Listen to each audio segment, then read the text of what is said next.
ನವರಾತ್ರಿ ಪ್ರಾರಂಭವಾಗಿದೆ.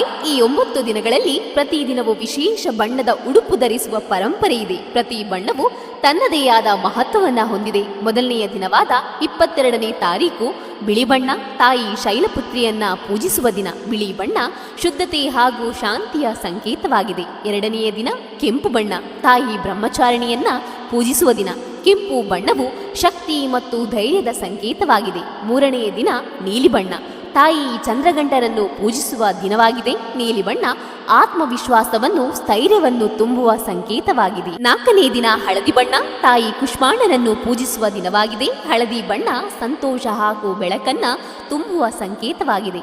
ಐದನೇ ದಿನ ಹಸಿರು, ತಾಯಿ ಸ್ಕಂದಮಾತನನ್ನು ಪೂಜಿಸುವ ದಿನವಾಗಿದೆ. ಹಸಿರು ಬಣ್ಣ ಸಮೃದ್ಧಿ ಹಾಗೂ ಆರೋಗ್ಯದ ಸಂಕೇತವಾಗಿದೆ.